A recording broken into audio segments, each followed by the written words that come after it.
Heyo, my name is Sarah, and today's book review is on A Hero Born, Book 1 in the Legend of the Condor Hero series by Jin Young. Non-spoilers. I give this book a 3 out of 5 stars. The best way I can describe this book is the beginning of a hero's journey.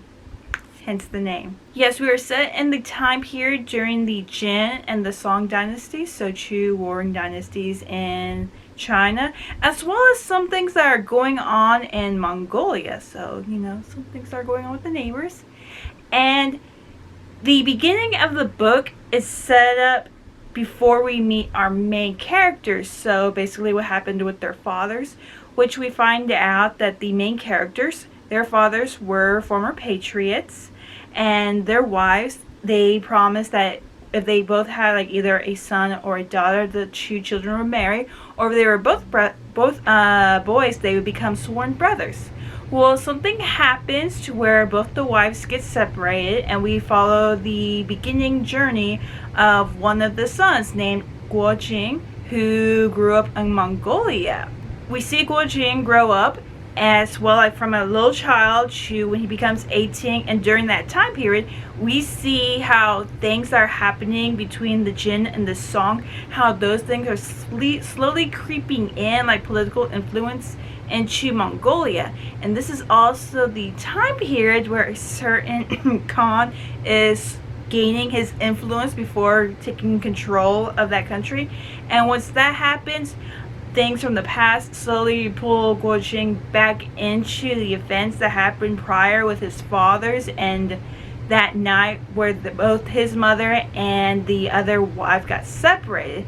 And as things do, we get small little hints of what to expect in future books, and by that I mean political intrigue, country on the verge of full-out war, even though they've been kind of at war, quote unquote, but it's kind of silent, but this sounds like it's to be a full-out blown war, and a bunch of secrets, because we have introductions to many sects, and it sounds like a bunch of things are just happening in the shadows, and it's just gonna slowly pull Guo Jing and the team that he's gonna somehow fall into this, what's going on between these two dynasties. Is like the dominoes are starting to fall. This was an interesting read. I will admit there were times where I kind of got a little spinning around, because there's a lot of martial arts in this book. I will tell you that, people. There's a lot of martial arts that they just throw out the names,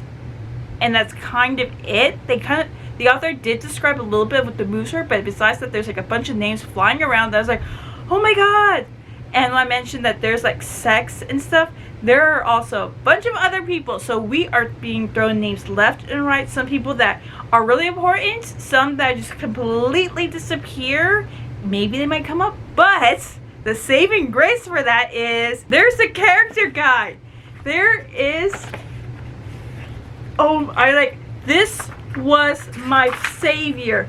I needed this so much. Yes, it might tell you some things, some hints, some spoilers, but there were times when some new people were introduced or someone I completely forgot about. I was like, let me go back to the front.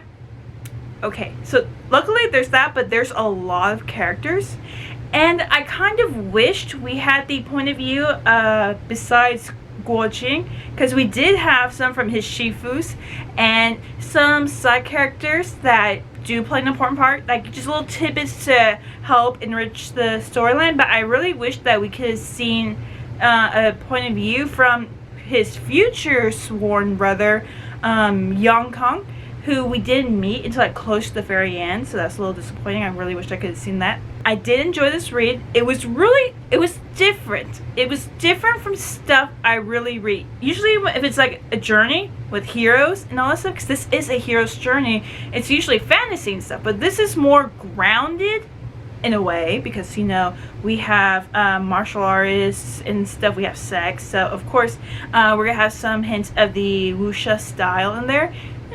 But it felt really real in a way, because we're talking about some historical figures that are mentioned in this. I don't really know much about the Jin in the song.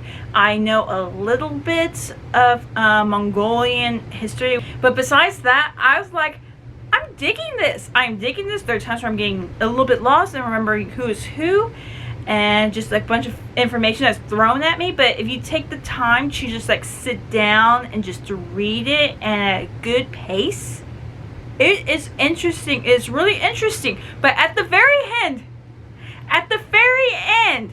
I had a whole Finland Saga anime moment, because if y'all know what I'm talking about, that last episode of season 1 titled End of a Prologue, this is what this is.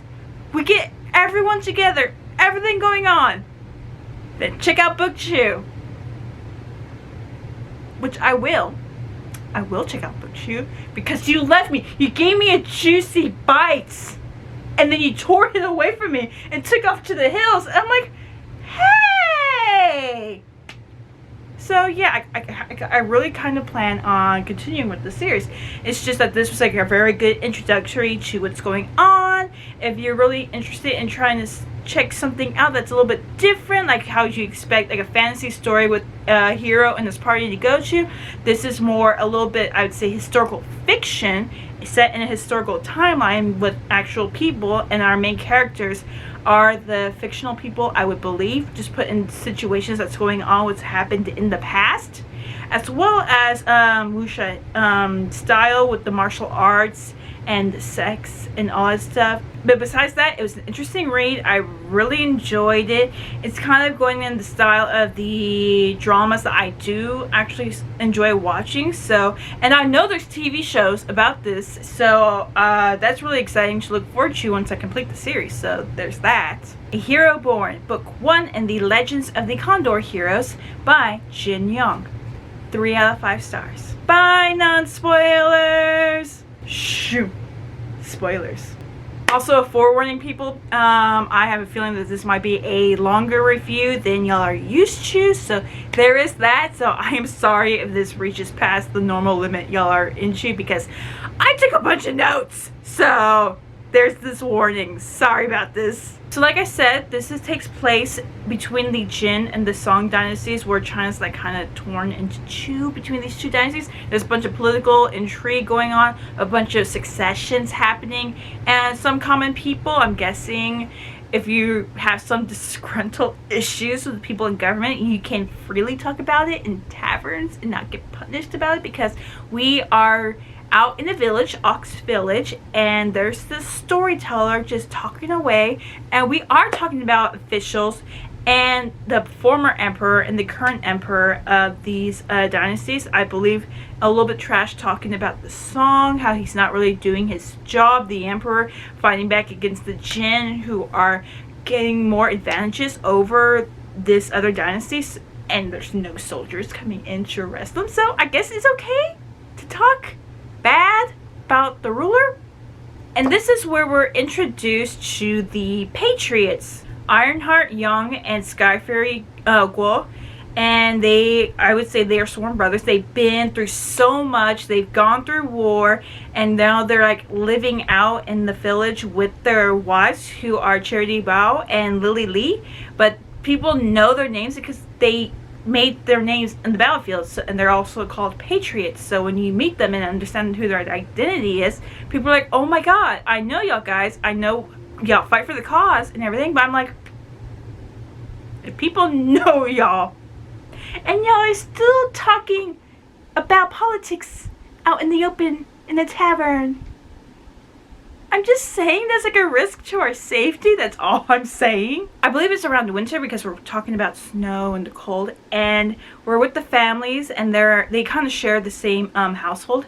And down the road, walking towards us, we see a man just walking around, and the wives are like, you know, it's really cold outside, he won't make it back down to the village, so invite him in. So, you know, the men, they're like, cool, okay, we will. And they ask if the guy wants to come in. He enters the house, goes to the table, and dumps interesting contents on the table. More specifically, a head and some insides.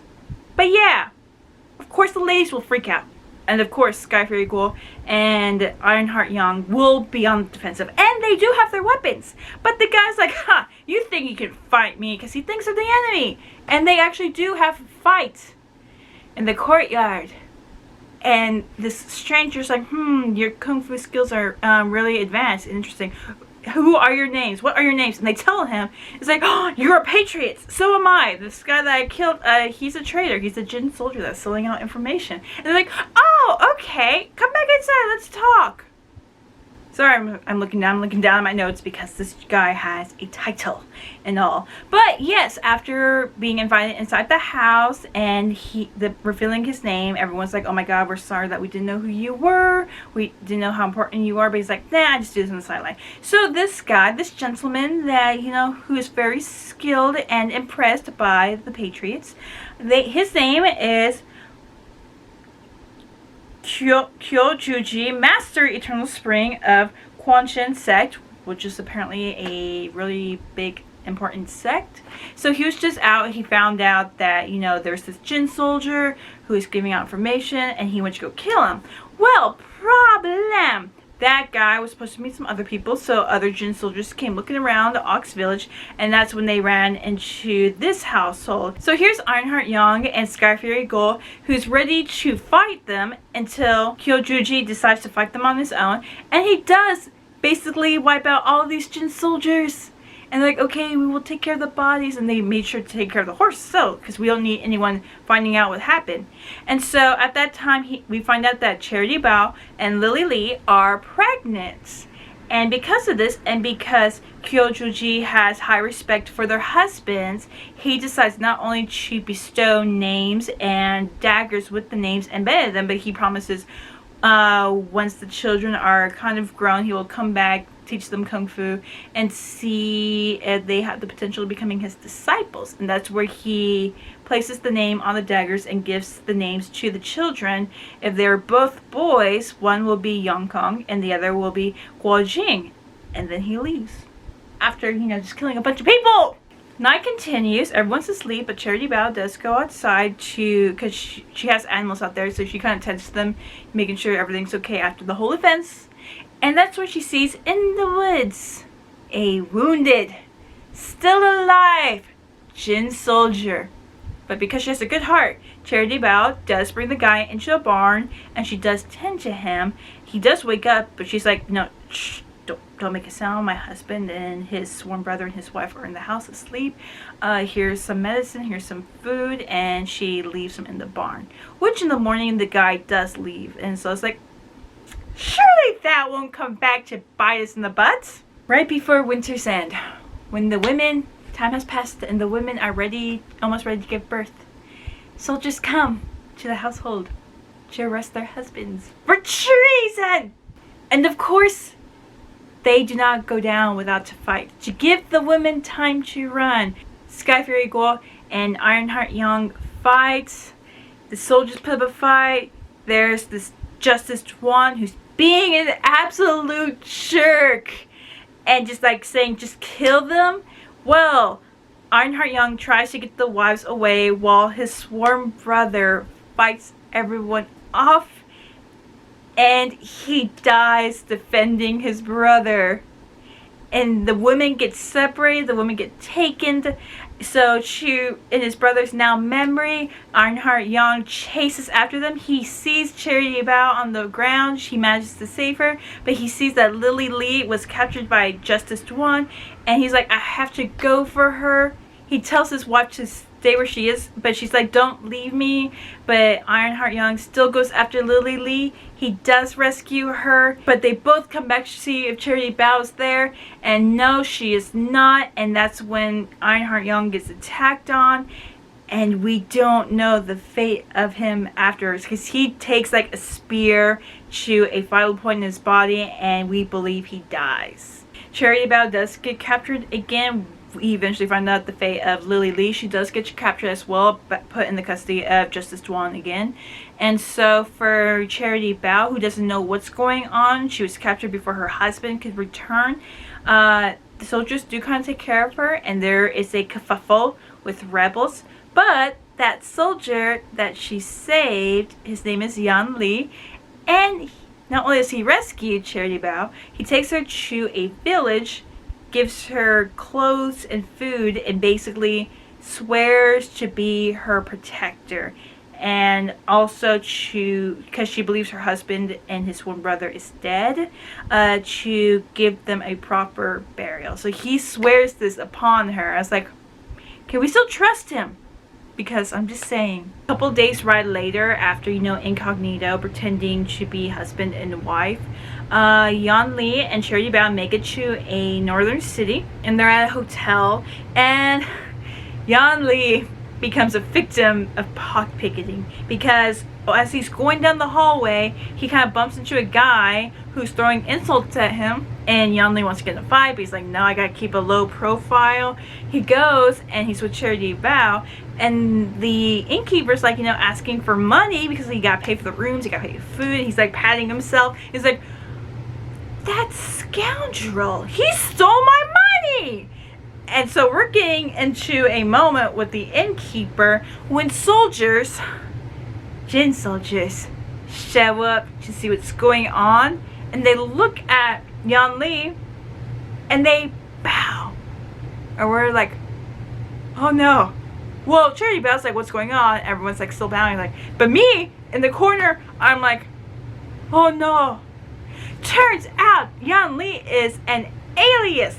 This guy, this person that Charity Bao saved, she probably should not have saved, because he is the 6th prince. He is Wanyan Hongli, Prince Zhao of the Jin Empire. We should have left him to die. The soldiers pay off the tab. We have a room for the night.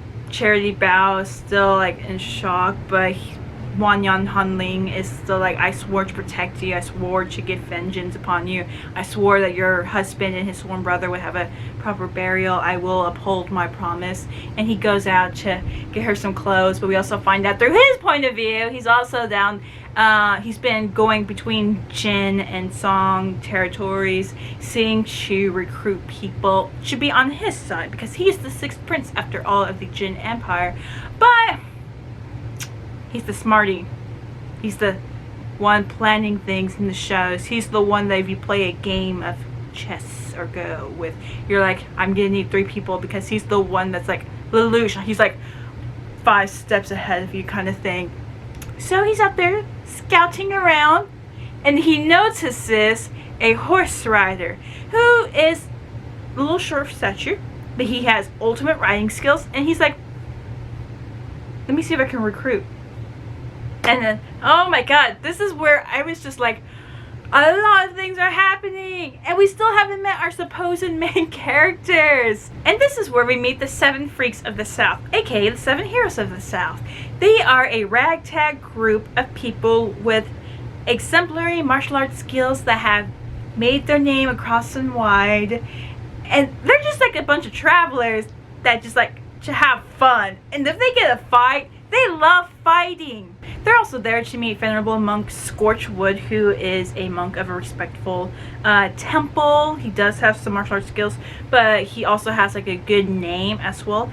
And he is there to talk with the 7 freaks, saying that his brother, who's in charge of the temple, is sending his nephew to him that's gotten in some trouble military-wise, and he needs their help. And so here's Wanyan Hongli that's listening to this, and he's realizing one of the freaks was the ones that pickpocketed him, and he wants to see if he can recruit them, especially knowing that they're like the 7 freaks. Well, lo and behold, down below, coming upstairs to crash this party, is Kyojuji, who has been on the hunt. You see, Kyojuji believes that the monk Scorchwood is hiding the women.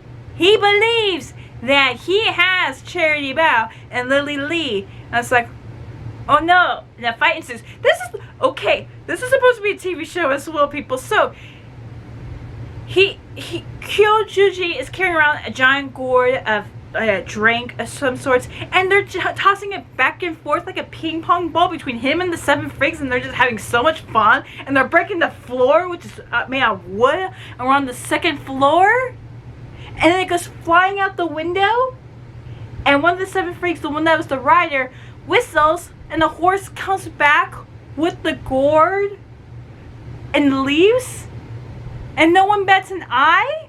And if you think I'm lying, they have a picture. So it's like, how do they do this in the TV show? They also have a drinking contest to see, if Kyojuji wins, then Scorchwood, who doesn't have the women, will help him get the women. And if the 7 freaks win, then he's gotta leave. Kyojuji's gotta leave because he is insulting a very well-known monk that they highly respect. And they have a drinking contest. And cheats. Kyojuji, you cheat! Because he is channeling the liquor out of his body so he doesn't have any side effects. While one of the 7 freaks, he's known for his drinking skills after stepping in for one of his brothers. And they just keep going back and forth, back and forth, back and forth until the leader's like, yeah, we're not getting anywhere here, people.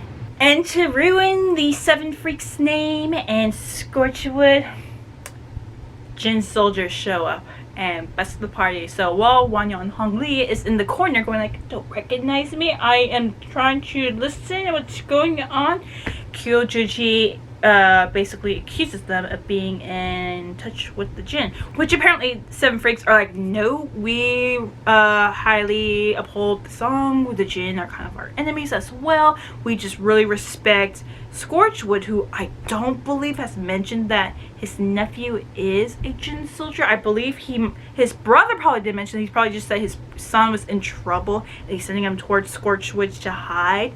So that's like a major miscommunication that's going on right now. So it's like, it makes things not good for us, for this party. We get a flashback for Kyojuji, who found out about the deaths of Sky Fury Ghoul and Reinhardt Young, and he does go looking for, where Justice Duan is, and he thinks that he has both wives. So, he does find the encampment. He sees the head of Sky Fairy Ghoul on a pike for display, and he steals it and buries it. That's where I was like, I understand this is war and all, but I just have a thing about respecting bodies. So I was like,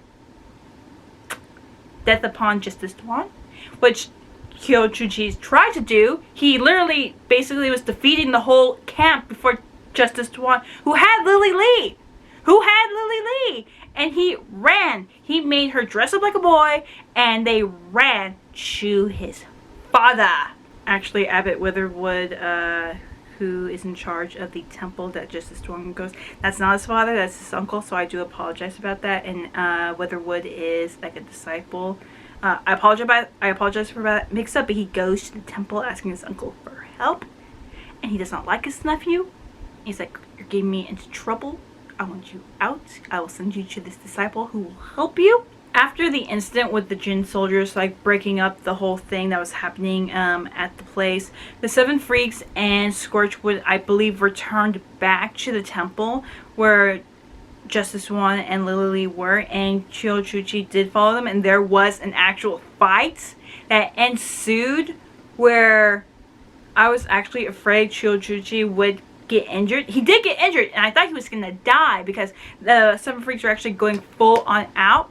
But that's where they see that, yeah, Justice Duan lied, because he was saying that Lily was just like a attendant that was following him. But no, she's like trying to fight off now, shouting for help, saying, she was being kidnapped and everything.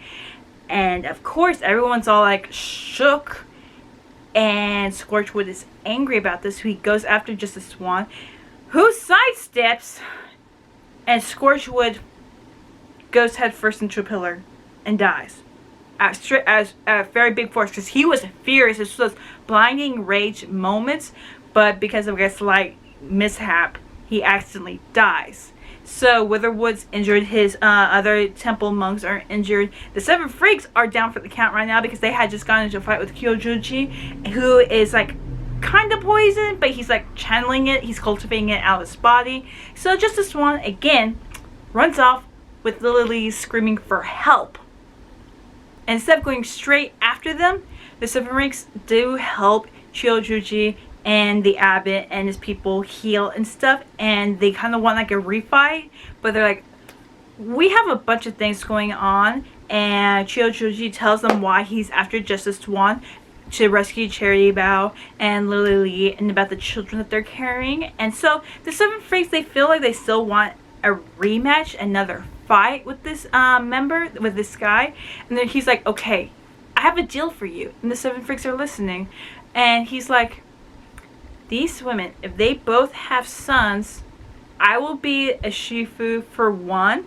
I will go look for Charity Bao's son. But y'all 7, y'all go after Lily Lee and be the Shifus for her son.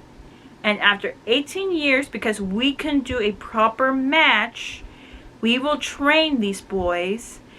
And once they are of age, at age 18, we will host a tournament, and them two will fight one another.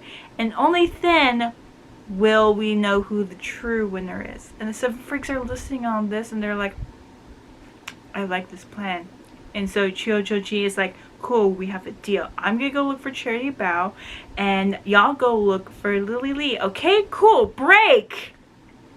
And that's how the bargain begins. That everyone knows later on, because they know a tournament is being hosted for all the great fighters to come to, because they were the ones that set up for Yang Kong and Guo Jing to fight each other for a bet.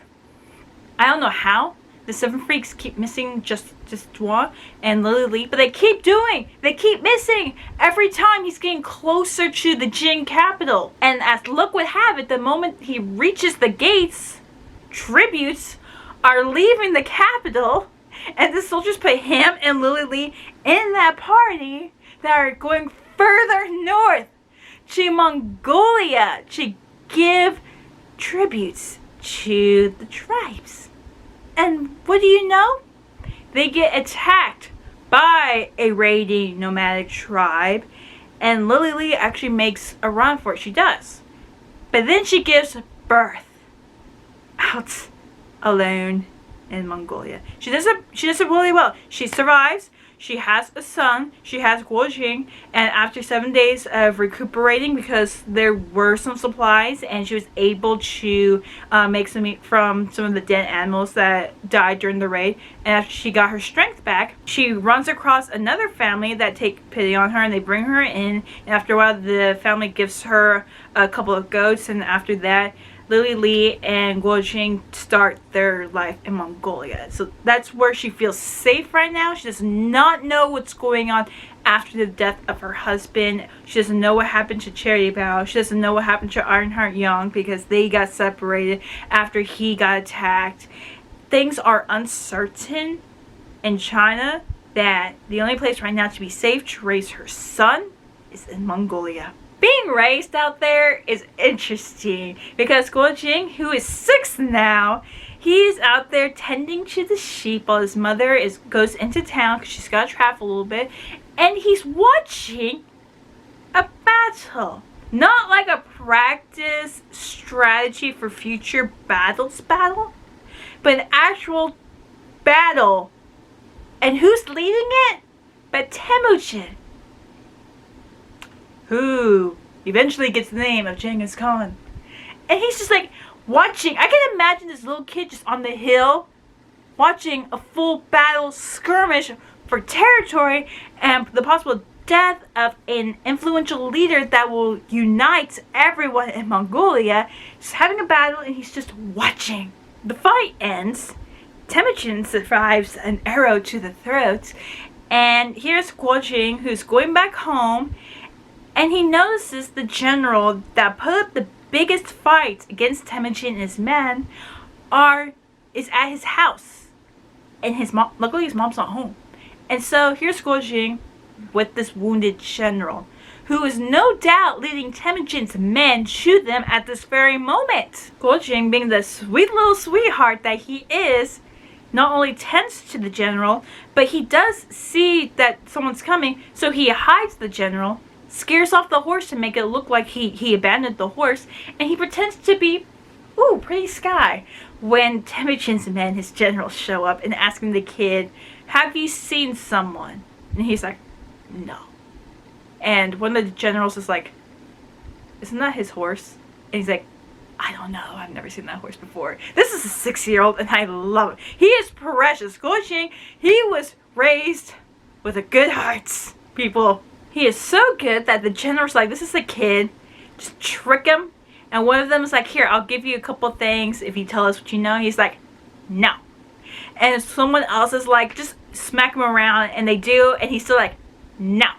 And they're like, just let the dogs go look around, and they go near where the haystack where the General Jebe is, and Guojing has his own dog. He's like, go, and the dog's like, grrr, and the other dog's like, grrr, and everyone's cheering for the dogs to fight. Guojing is like, yay, my dog won, because he did beat the other dogs.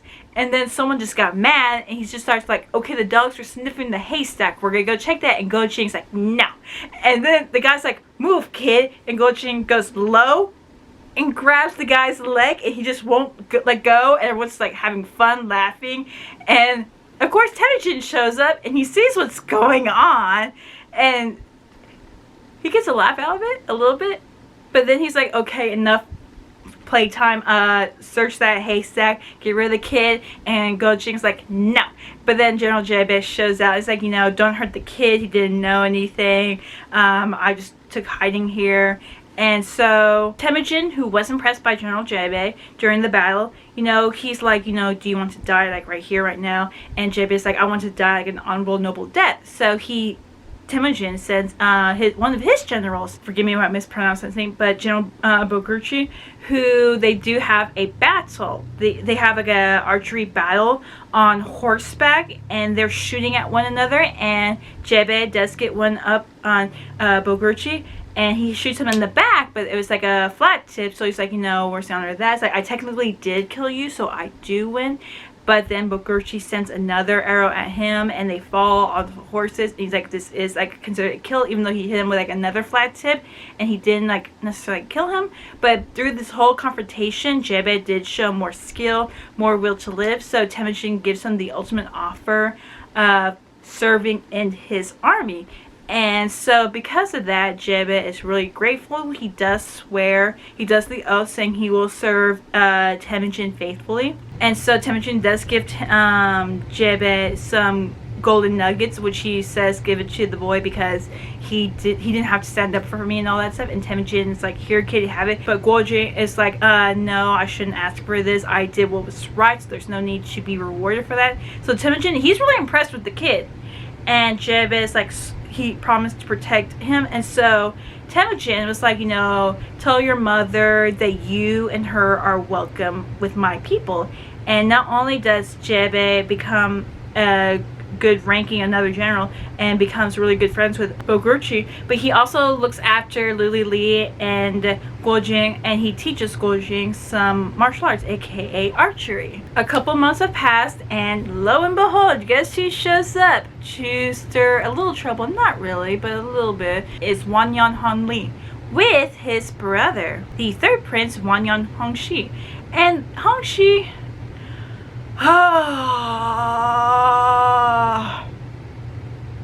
just die. Just die. I can handle your brother. He's the 5-set thinker, Lelouch. Ha ha ha. But you, along with some other characters we're about to meet, just die.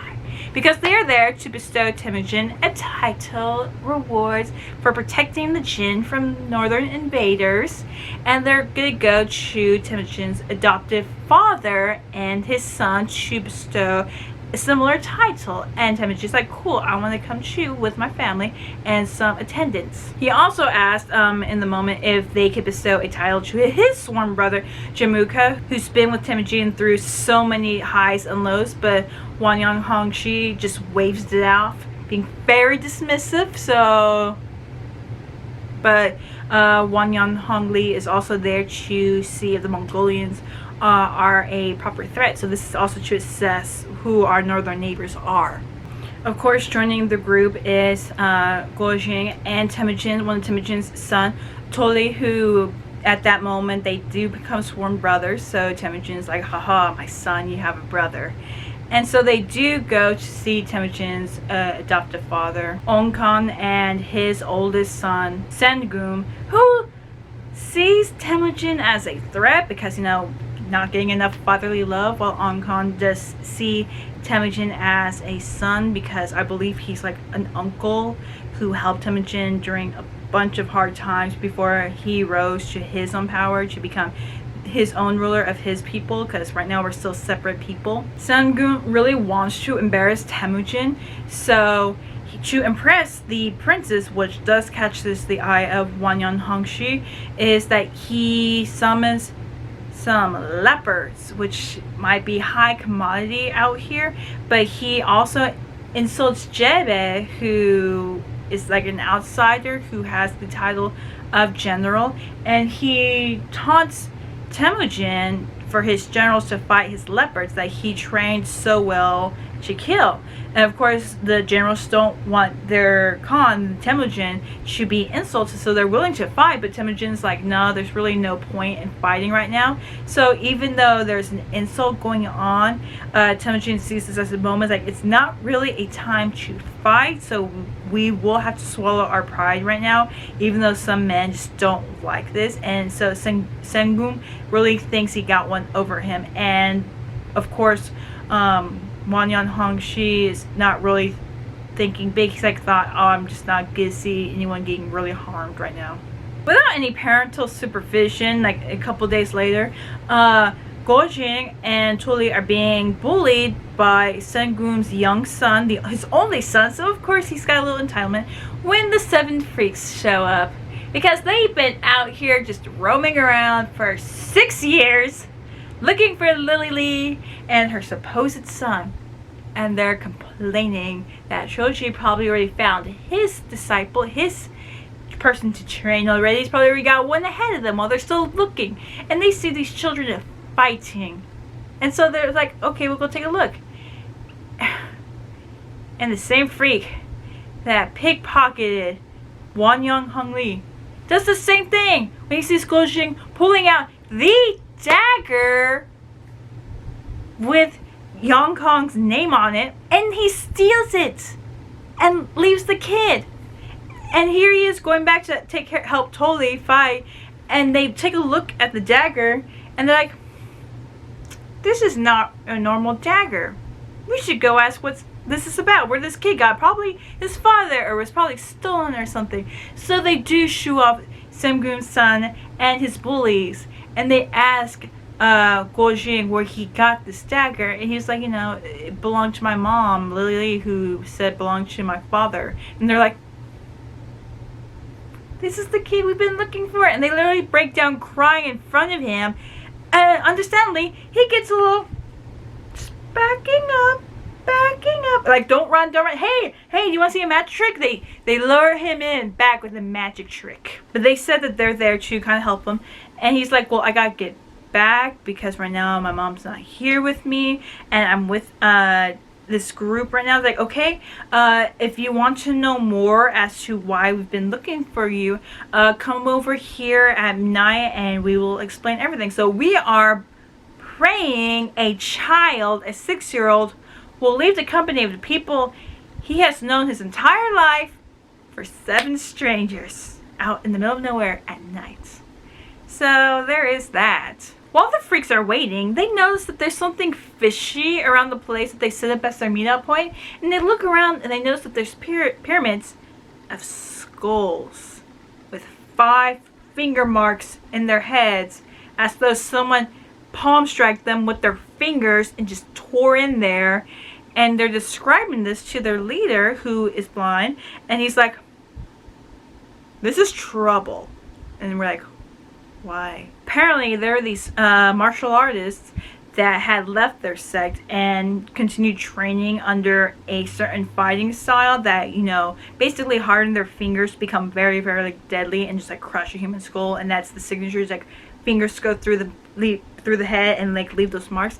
That is Iron and Copper Corpse, and they killed the leader's brother a while back. So they did not expect to run into them, let alone realize that Copper and Iron Corpse had actually been working on the skill to perfect it, because they kind of like looked at it a little bit from another sect member when they were both in the same sect, and that person stole a book and they had only learned some parts of it and they've just been mastering it on their own, but they have finally mastered it. So, and they happen to be in the same place that they are right now, meeting Guo Jing. So that is problematic all the way. Iron Corpse, the woman in this coupling, shows up first before Copper Corpse, her husband, and she's fighting the 7 freaks.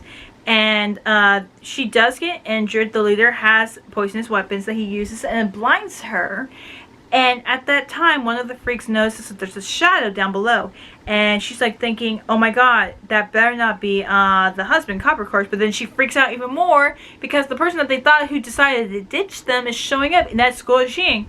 And we're like, get the child out of here! And he doesn't know what's going on. So the moment he shows up, it's the same time Copper Corpse shows up, and he takes Guo Jing hostage, and he's trying to get to his wife, who is seriously injured.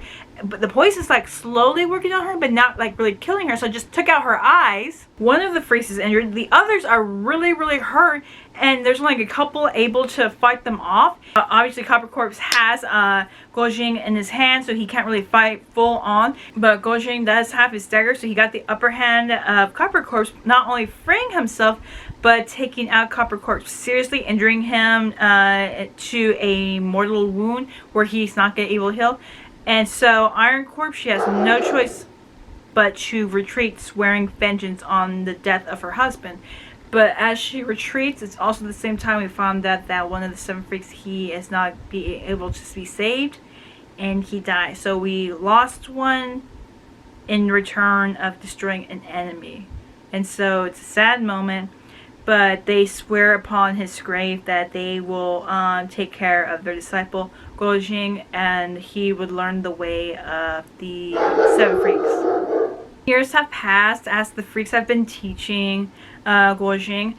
They're kind of technically the 6 freaks now, but they couldn't bring themselves to be called that, and people outside still call them the 7 freaks of respect and everything, so they're still teaching Guo Jing.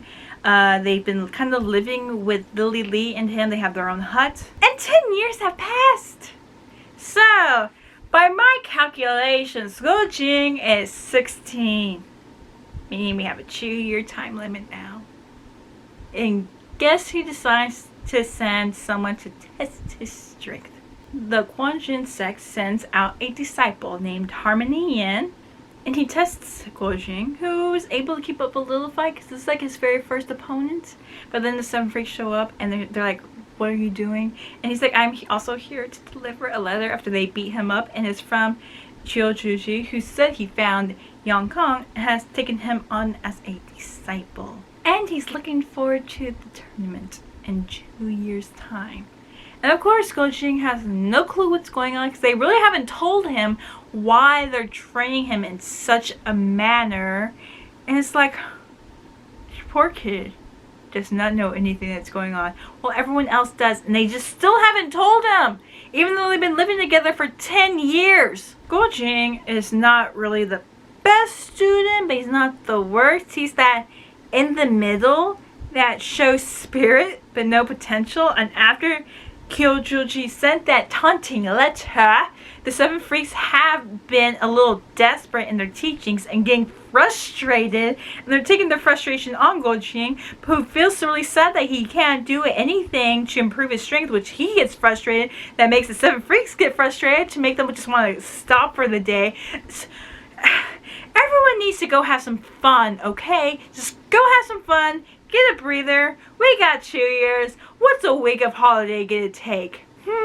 Kojin, Temujin's daughter that was promised, Chi Semgun's son, which is like, first of all, not really good pairing in personality because Semgun's son is a jerk, and Kojin obviously does not want to marry him. But also funny that after everything that happened with, you know, what happened with Ongkon's grandson and everything, the one person that didn't pay attention to this important alliance potentially was Wanyan Hong Li, and it's like, so that's he didn't catch that memo. But either way, she's still saying she doesn't want to marry, but Ngojing really wishes that she didn't have to. But either way, they know what must be done. She takes them, saying there's condors fighting, apparently, and so everyone's there watching these four a mated pair fighting off another pair because one has a nest, and all these other condors are just attacking them to where eventually these condors do die. And Kojin's like really worried about the eggs up there, the nestlings, and so to show off his skill to help out, Gojing does shoot off the other condors, which does get some impressions by some other people, and Temujin's there, which gives Gojing an opportunity because Temujin says, I will give you a gift. What do you want? He does take that chance and asks if he wishes for Kojin not to marry Semgun's son, which Temujin kind of does laugh off. But he does give Gojing a dagger, which he does have as a prized possession. And after everyone leaves and Kojin is still worried about the hatchlings, Gojing does try to go up to get the hatchlings, but he's not able to. It's a really steep climb. When a Taoist shows up, and he seamlessly goes up there to retrieve the hatchlings and give them to Gojin. And he invites Gojing to come meet him in a special spot in 3 days' time, and he will teach Gojing some techniques because Gojing did tell this Taoist that, you know, his Shifus have tried to teach him. He just really couldn't get anything, and he saw how he was able to get up there, up to the cliff without any trouble. So he's like wanted him to be his next Shifu, but he's like, no, I don't feel like I deserve the title of that, but I can just be a helper to teach you things.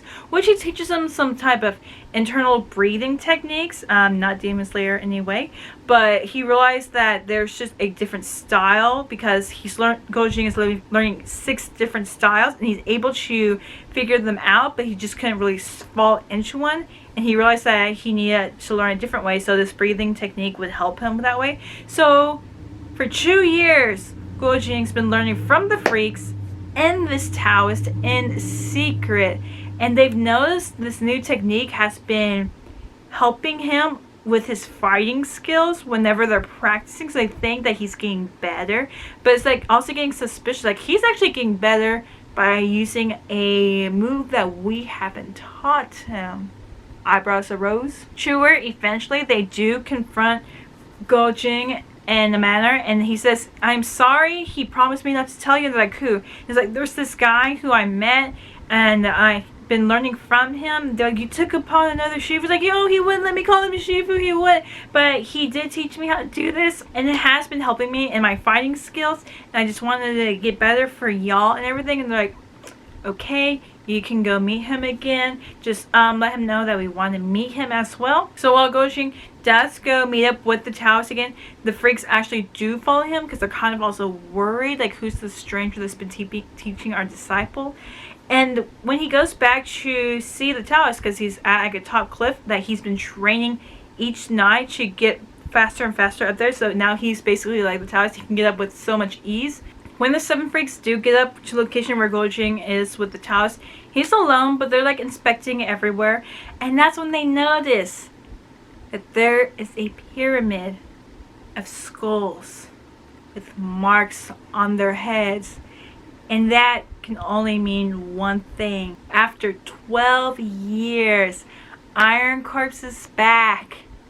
And because Gojing came up here, they think that he's been being trained by Iron Corpse as a form of vengeance for the death of her husband. So they think that she is teaching him to eventually twist him to go up against his Shifus. So once they see this pyramid and they discuss it amongst themselves, they decide when they come across Gojing again, they're gonna have to kill him. But what they don't know is that before they leave, they got up there a little too late because Gojing and the Taoist were there getting ready to practice their usual sessions when the Taoist pulls them aside and they hide.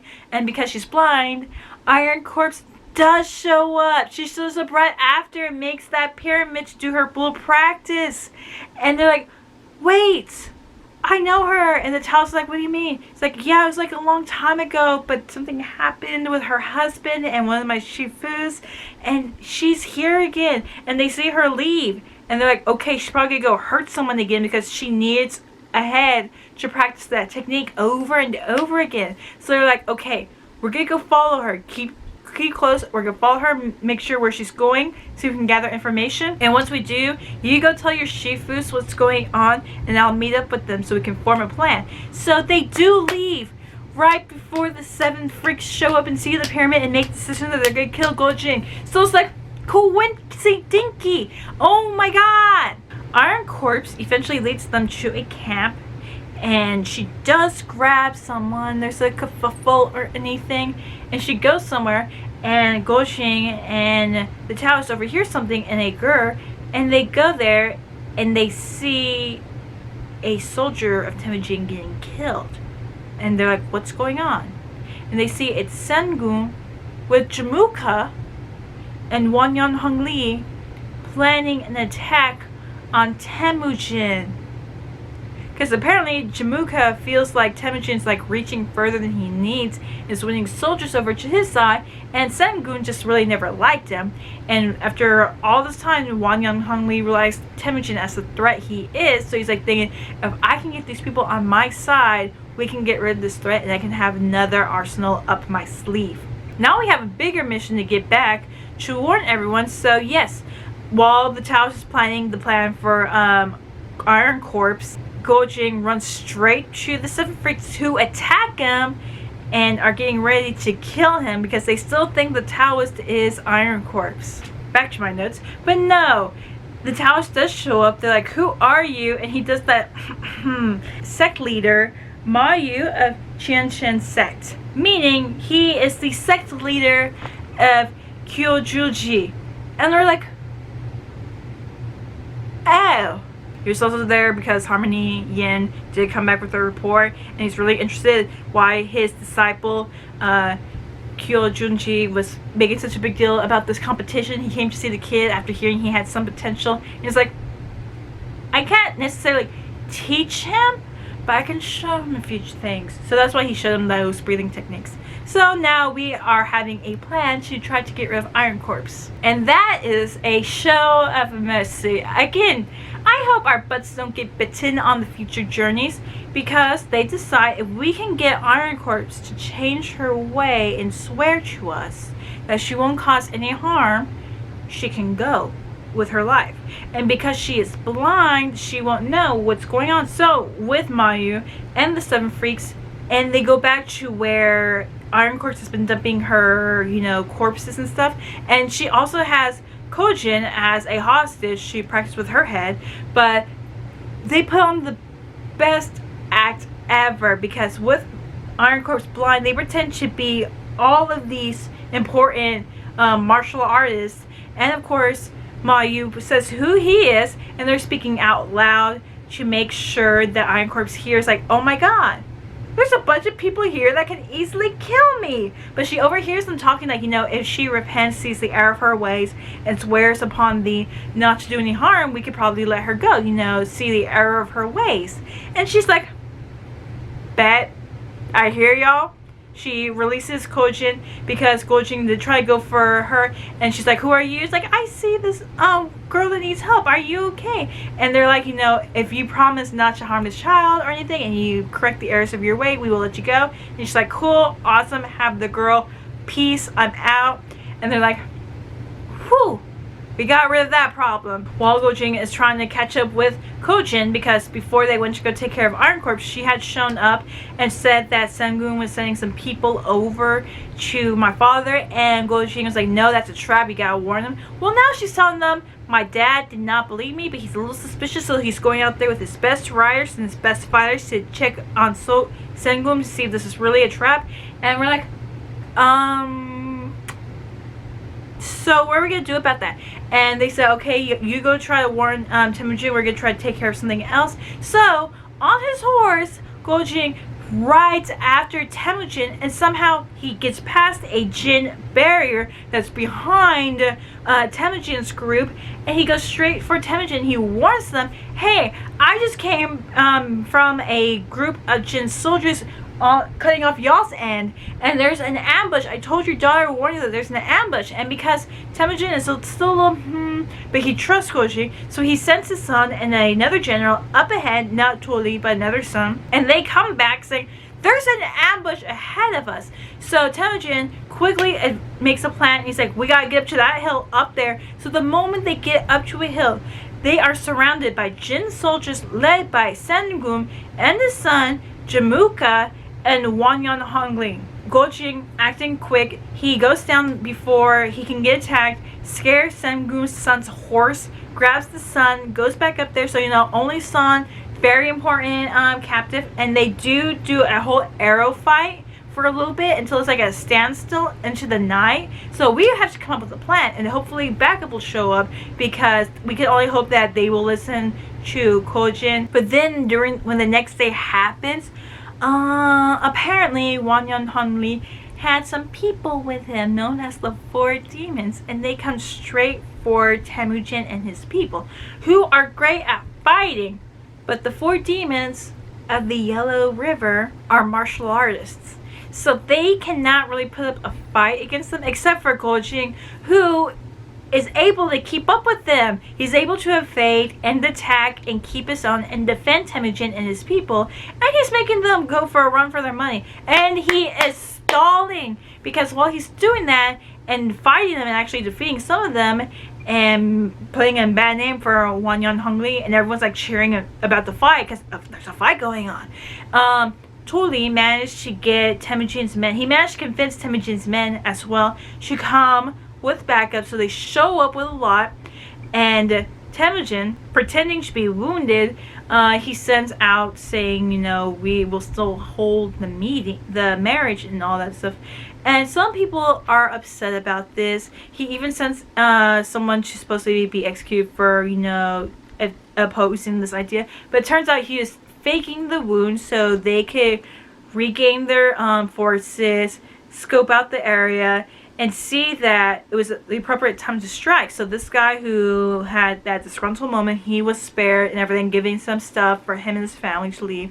But Temujin led a raid, and that's where Ongkon and Sengum fled but were killed by other tribesmen.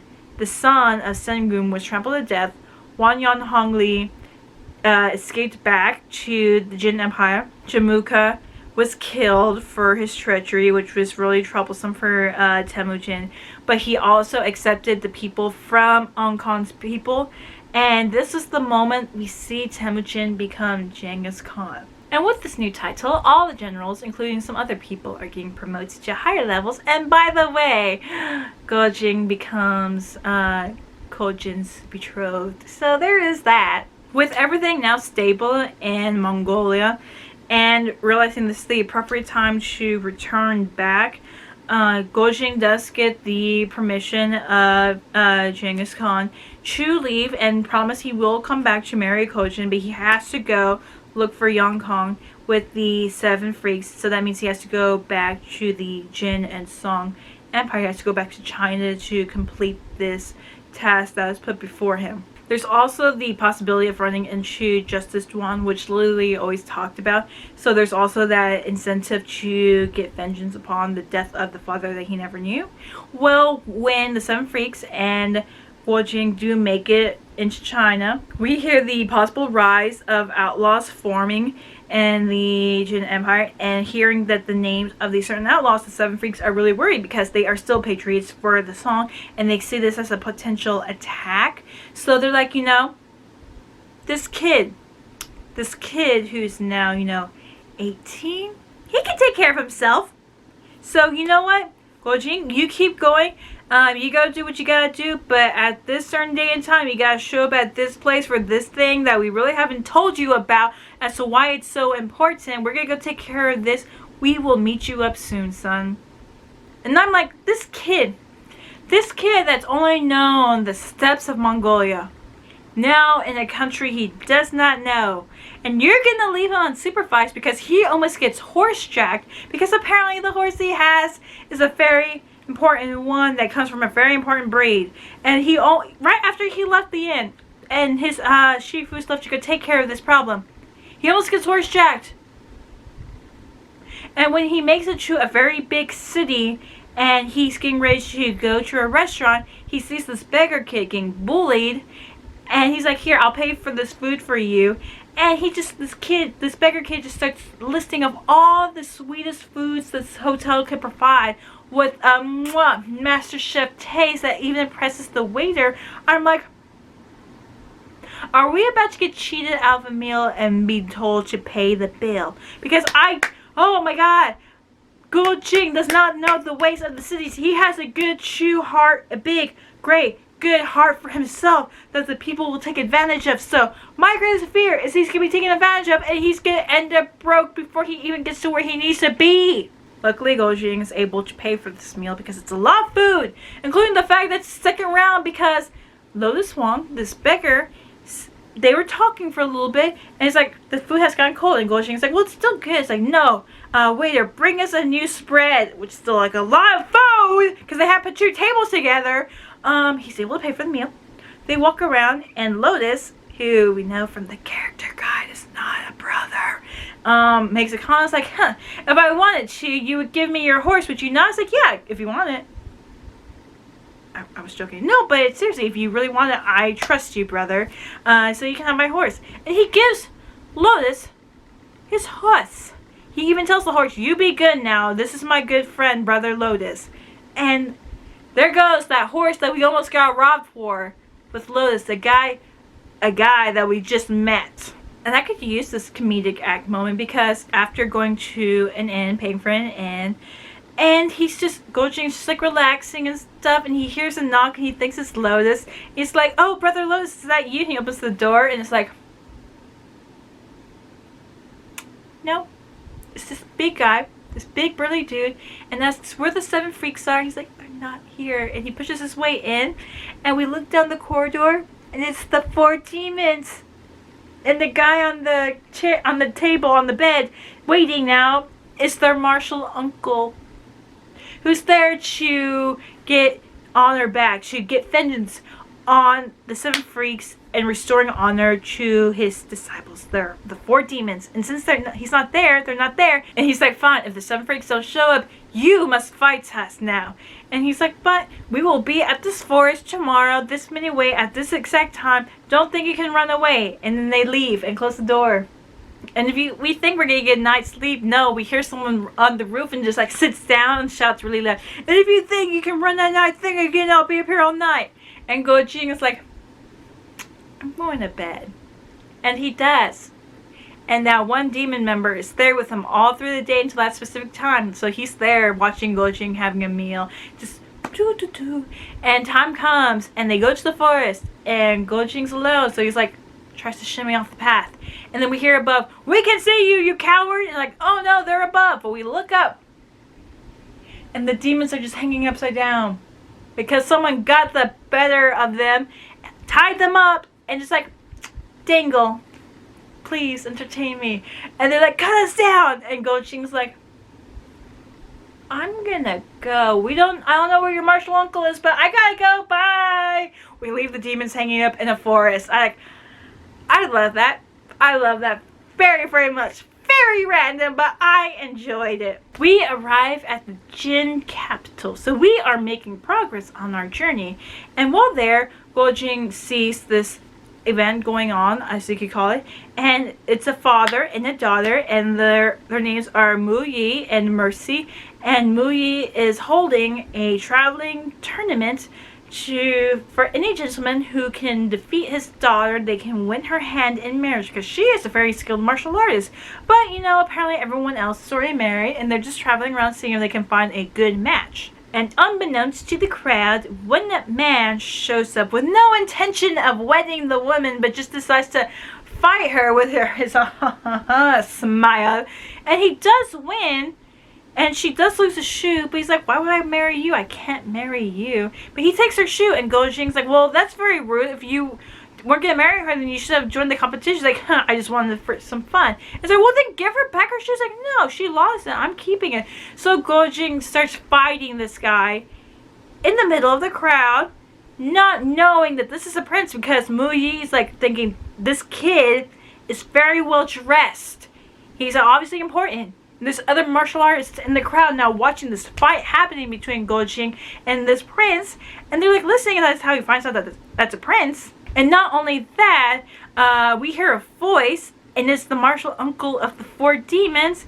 And we stop in the fight because he's coming towards Gojing, but he pushes past him because on the other side of the crowd is Lotus.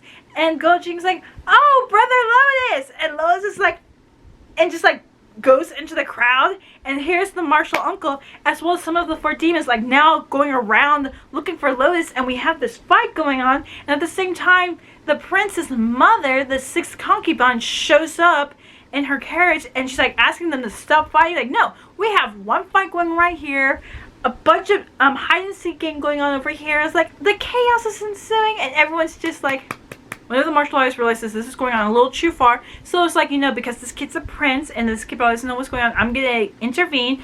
And he does kind of stop the fight, and he's almost getting ready to hard Gojing when someone else stops him and gets Gojing out to safety. And they're like, you know, identify yourself, because it's another Taoist. And this guy, he does a certain move to where everyone recognizes him immediately.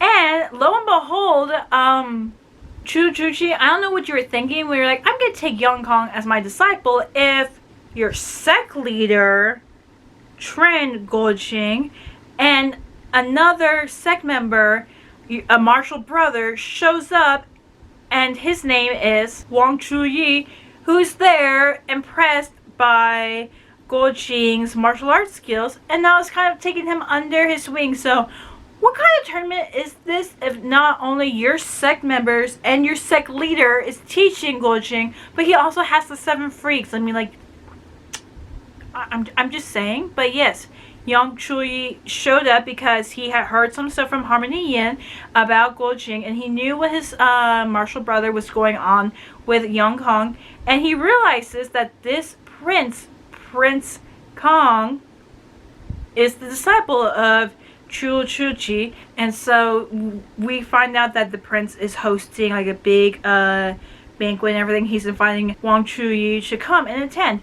And so first they go check to make sure Mu Yi and Mercy are fine and everything, because he was kind of injured in the fight. And so Gojing, Wang Chuyi, the martial artists that were at that fight, and not only the martial uncle of the 4 demons, but the sect leader Hector Shaw are there under invitation of the prince.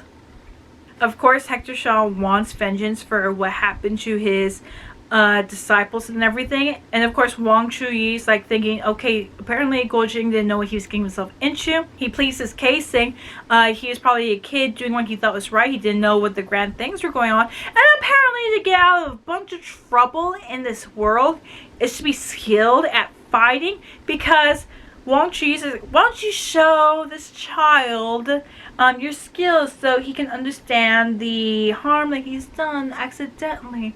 And so Hector Shaw has the martial uncle performing a move, and they're like, and even Gojing is like, and then all the other martial artists start performing fight moves.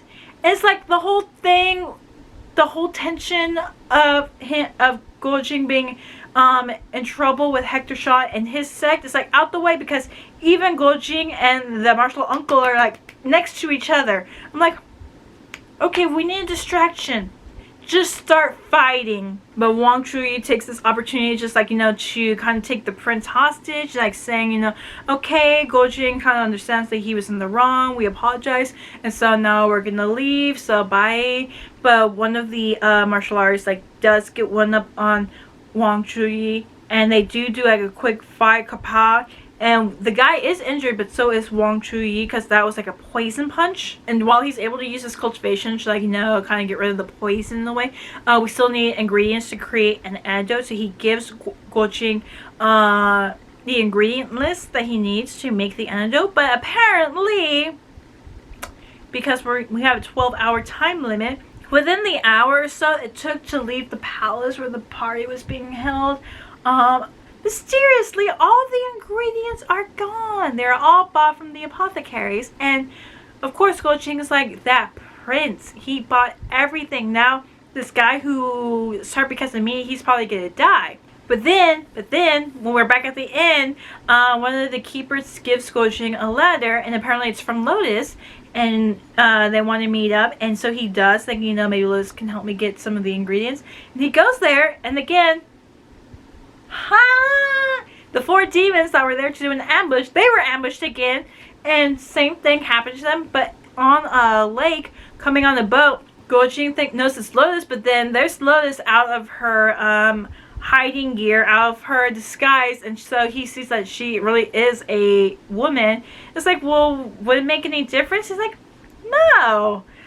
But so do I call you sister? It's like, don't call me sister. So apparently Lotus is out on her own. She was in a fight with her father, and he's like, and Go Ching's like, he's really into family, thinking, you know, because it's a family member, you should probably, maybe he kind of does miss you, maybe he is looking for you, he just hasn't found you. So he really is into where maybe you should just talk with him. And she's like, I'll think about it.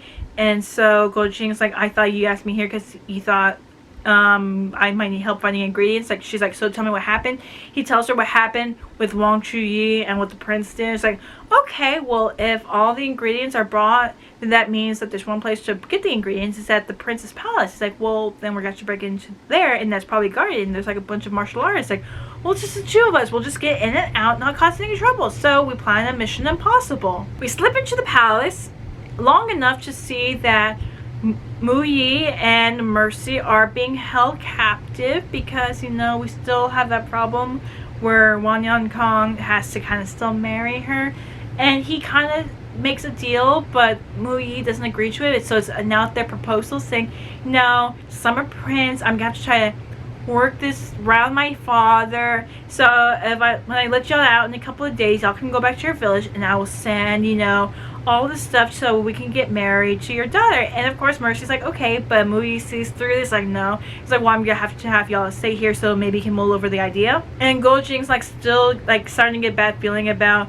Wan Yan Kong because he realizes the prince likes to get affection from his mother to where he harms a rabbit, and they follow him to this cottage. Like, here's this whole grand palace and everything, and here's a cottage made for commoners. Go Ching look inside, and it was the 6th concubine that's living in there. So like, they're thinking maybe she insulted her husband, so maybe she's living out here.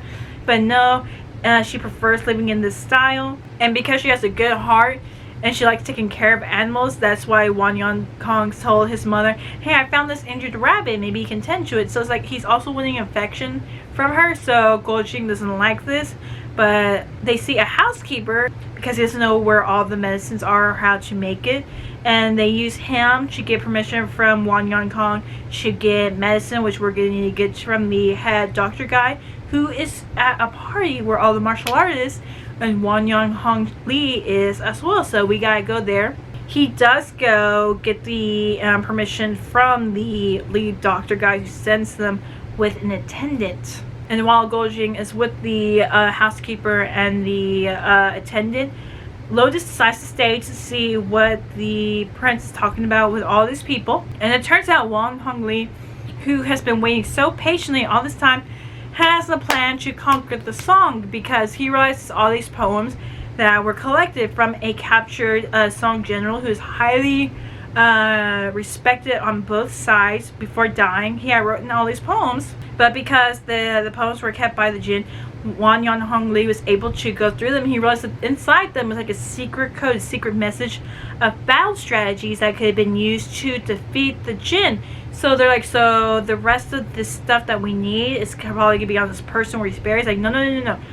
The body was buried somewhere else, but what we need are from his belongings, which are in a totally different location. So you won't have to worry about messing with the grave. We just need what's in those clothes, which are poems. So once we have them, I can decipher them, get these strategies, and use what was meant against us, against the song, and we can fully conquer that territory, which everyone's like, yay! Which Lotus like, majority of y'all people are Song, so y'all are traitors. And right when they're about to celebrate and come up with a plan, that attendant that was with Gojing and the housekeeper comes in saying that there's a problem. Turns out we were at the medicine room, we were getting what we needed, but then the housekeeper calls out thief, and Gojing has to take care of him and the attendant.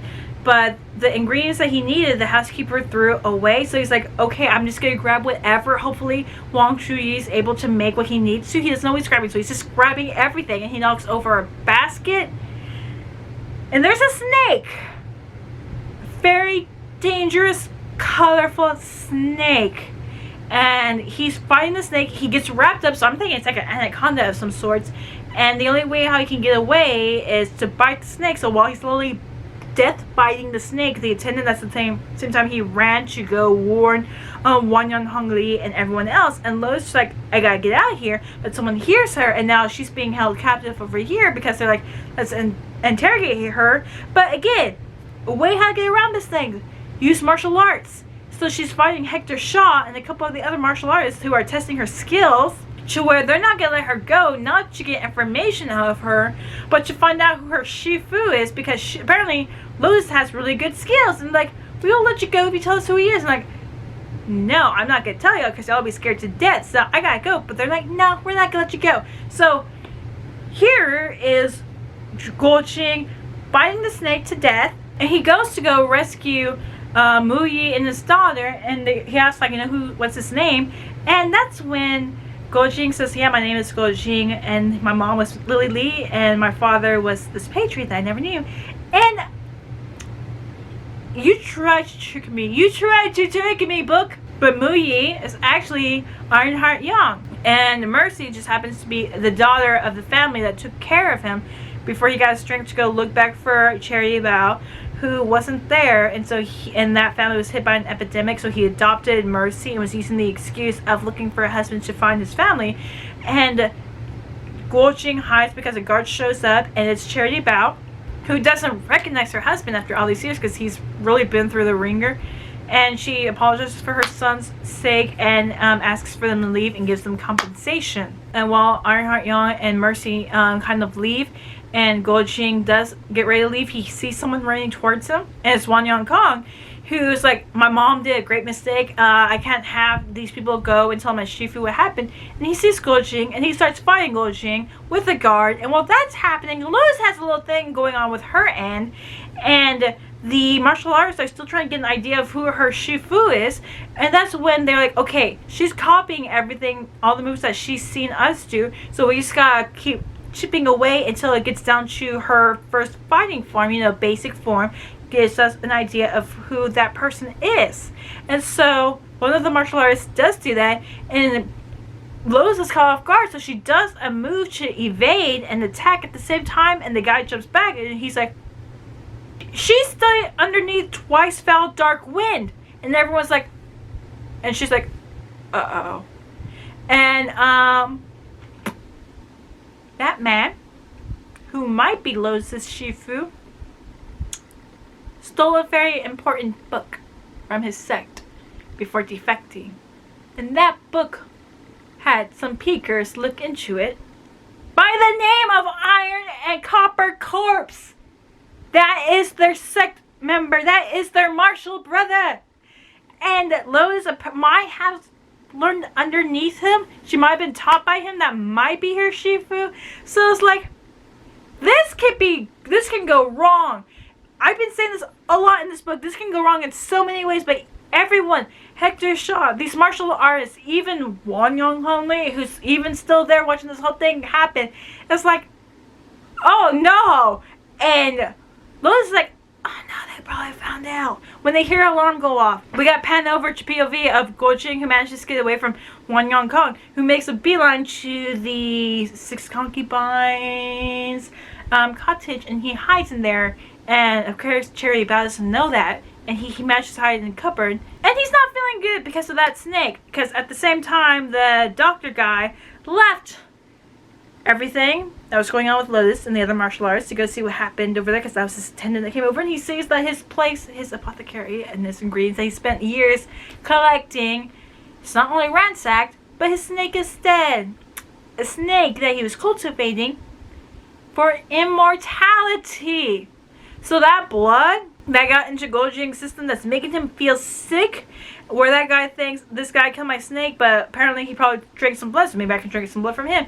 Don't worry, Goljing. That ache in your tummy, it's only immortality coursing through your veins. Don't worry, I'm pretty sure it's not gonna be bad in any other way. But Charity Bao is alone by herself when Ironheart Young shows up, and she still does not recognize him, and he goes for the spear that he still has, because apparently Charity Bao had people go look for it and bring it back, because everything she has in that room belongs to her old home. And Ironheart Young makes a comment, the last words that he said to his wife, and of course, again, hard times, he looks different. That's when Charity Bao does finally recognize him as husband, and we get a quick little paragraph on the side explaining what happened. And apparently Wan Yan Hong Li, after being rescued by Charity, was like, I must have her. And so he bribed Justice Duan to go attack, so he could go there and rescue Charity Bao and to marry her. And she's been raising Wan Yang Kong, who is actually Yang Kong, as the son of 6th Prince Wan Yan Hong Li. And when he shows up at his mother's cottage, and she's like, I gotta hide you, husband. And they open the cupboard, and there's Goljing, like, shh. And they're like, just get in there, get in there. Yang Kong breaks in there, and he sees his mother, you know, a little shaken up, and he realizes that there's something amiss. And he makes a move to the cupboard, and she's like, don't. And he's like, okay, there's someone here. Apparently she doesn't know about that. And that's when Charity Bao tells him the story of who he really is. And then she pulls out Ironheart Young, and he's like thinking that's Mu Yi. He probably is attacking my mom. And she's like, no, this is my husband. This is your real father. This is Ironheart Young, and you are not the son of the 6th prince. You are Yang Kong. And he doesn't believe it. So taking that spear that's in the room, the same one that belongs to Ironheart Young, he kind of attacks, but you know, Charity Bao kind of gets in the middle and faints, and he thinks he maybe hurt his mom. But Ironheart Young does take Charity Bao, and Yang Kong does make a move, but Ironheart Young, who knows that spear more than anyone because it was his, he does a move, and it kind of splits the spear in two, like in the center. And it's like saying this is a move that's passed on from father and son. It's the first technique that I should have shown you when you were young. And Yang Kong is honestly going through a mental crisis, and there's Goljing saying that's your own father, why would you attack him? And that's when, at the very end, Ironheart Young leaves with Charity Bao in his arms. He meets up with Mercy, who helps them get over the walls of the palace and into the night. And that's the end of spoilers. Again, in the prologue, season 1 Finland Saga happened in this book. We get that meat, we get that morsel, it tastes so good. And then it's in the wind, and I'm like, come back. And that's where we end, with Yang Kong honestly going through a mental moment right now. A whole identity crisis. Everything he believed his entire life turns out to be false, and that would be 18 years because him and Goljing were born around the same time. So 18 years believing that the 6th prince of the Jin Empire is his father. It's not. It turns out to be this guy who's going around the country trying to wed this girl that he adopted as his daughter, and is a patriot of the song. So it's like, that's gonna be fun to work through. By the way, Goljing, I hope you don't really get poisoned and have immortality coursing through your veins, because apparently that doctor does want your blood, because he did attack him, and that's why he got a little bit injured. But no, so if that snake does have immortality in its blood and is at the ripe taking, problematic. And Lotus, if people were able to make a guess at who your Shifu is, and that is a sect member, a disciple brother of Iron and Copper Corps, is that gonna get us in trouble with the 7 freaks who disappeared and are taking care of other outlaws? I'm just asking. There's questions arisen here that I need answers, and it feels like we just reached the starting line for our journey, and now book 2 is like, oh, we still haven't fired the gun off yet, so just start the warm-ups. I'm like, I have been warming up for 379 pages. But either way, as you can see, I enjoyed it. I have questions. I want to come back and see what our supposed team, our supposed main characters are going to get themselves into, including the fact that we all path drama now on us, and we're going to have to work through that. I actually, even though it took us a while to get to our main characters, I actually enjoyed the setup with Arnhart Young and Skyfire Gold, and how we met Chuchi, and how that is like the domino effects to what happened, how everything just went with the book, and how we ended up with Lily Lee and the Mongolia, and probably want to know what happened to Cherry Bao with her in the Jin Empire. It would have been really nice to see the point of view from both boys, but I still like the fact that through Gold Ching's eyes, we saw how he started out from a little child to now 18. Still innocent of the world. We're gonna have to fix that. But I really did like that. I like the 6 freaks and how we got their point of views.